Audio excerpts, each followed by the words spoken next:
Halo, Assalamualaikum warahmatullahi wabarakatuh.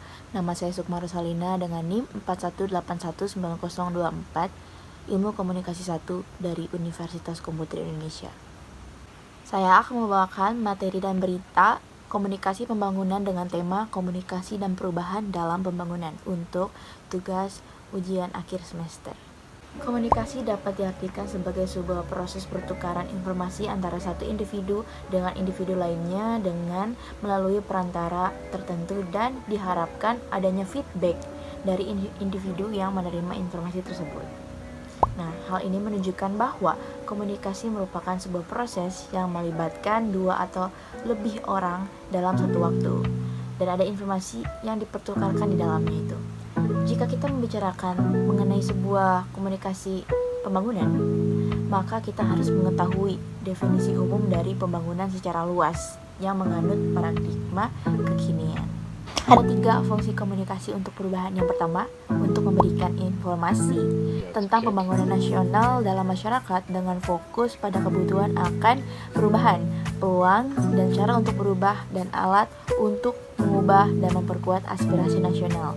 Yang kedua, untuk memungkinkan masyarakat lokal berpartisipasi aktif dalam proses pengambilan keputusan, memperluas dialog untuk melibatkan semua pihak dalam proses pengambilan keputusan, dan mengaktifkan para pemimpin masyarakat untuk membimbing dan mendengarkan pendapat masyarakat awam dan menciptakan aliran informasi bottom up yang harmonis. Yang ketiga, yang terakhir, untuk mengajarkan pekerja yang dibutuhkan untuk pengembangan dari orang dewasa ke anak-anak, dari pelajaran ke aksaraan hingga keterampilan teknis yang dapat mengubah hidup. Menurut teori Rogers dan Hart di tahun 2001, pembangunan dalam arti luas ini merupakan sebuah proses perubahan sosial dalam masyarakat yang direncanakan untuk menyempurnakan, baik itu untuk kemajuan sosial dan material termasuk peningkatan persamaan dan nilai-nilai kualitas lainnya untuk kesejahteraan manusia melalui peningkatan kontrol yang lebih besar di lingkungan mereka.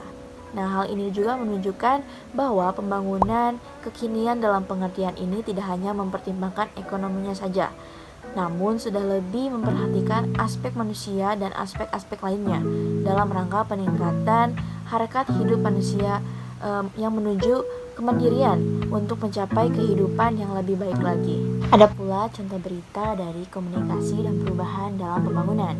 Contoh ini seperti peran komunikasi pembangunan dalam menghadapi tatanan kehidupan yang baru di era pandemi. Masyarakat ini perlu disiplin dan mengenal komunikasi resiko serta krisis karena efek pandemi COVID-19 ini dari mulai perubahan interaksi masyarakat, pola pekerjaan dan juga kebiasaan hidup ini telah menciptakan perubahan sosial. Sebutan kenormalan baru after pandemi COVID ini mengadaptasi kebiasaan baru dan tatanan kehidupan yang baru kini ramai dibicarakan.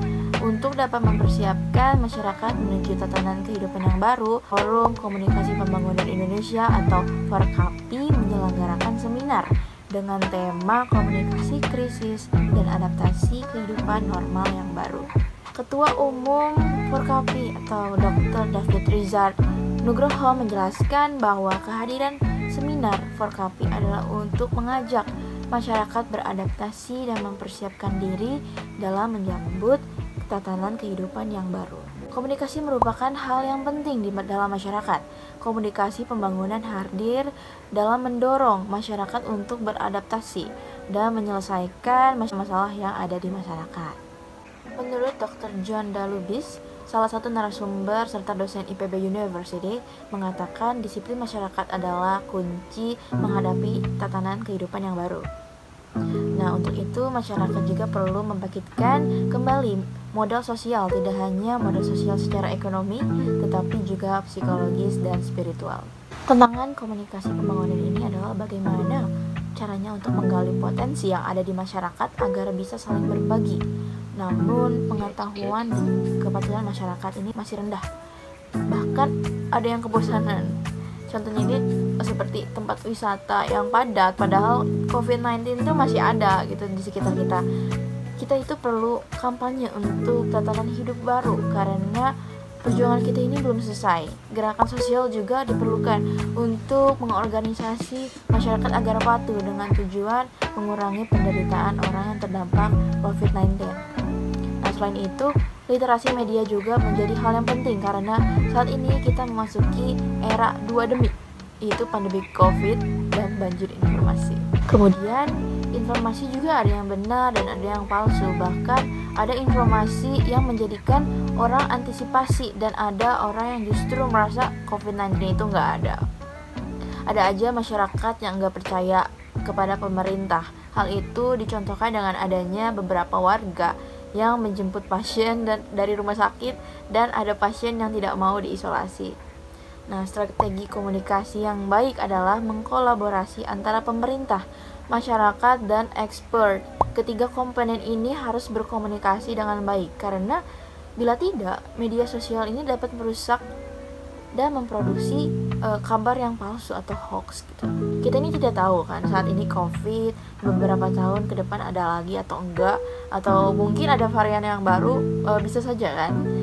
Melihat keadaan di Indonesia, kita ini bisa membaginya dengan sebelum krisis, prakrisis, dan fase krisis. Ada pula kurang tepatnya penanganan dalam fase prakrisis, yakni kita melakukan blunder dengan meremehkan corona, menyangkal dan meminta masyarakat untuk santai dan tidak resah. Nah, selama keadaan pandemi ini belum selesai, akan ada banyak perubahan seperti pola-pola akan berubah, dan ketika krisis masyarakat akan mengalami kepanikan, tersebarnya hoax, kesalahan koordinasi, emosional, curiga, dan apatis. Nah, strategi komunikasi, resiko, dan krisis harusnya ini terintegrasi agar bisa menyampaikan informasi dengan baik kepada masyarakat dari mulai prakrisis, awal krisis hingga pasca krisis. Sebaiknya pada fase prarisiko ini perlu dilakukannya pemantauan risiko, memahami potensi dan memerlukan edukasi, melihat respon hingga menghadapi kemungkinan terburuk adalah langkah awal yang sebaiknya dilakukan oleh Indonesia pada saat COVID-19 sudah menyerang bangsa dan merupakan bentuk pertahanan yang baik. Kegiatan pencegahan itu baik untuk mengurangi risiko dan krisis. Kesimpulannya adalah komunikasi ini sebagai proses sosial menjadi sebuah cara dalam melakukan perubahan sosial atau social change.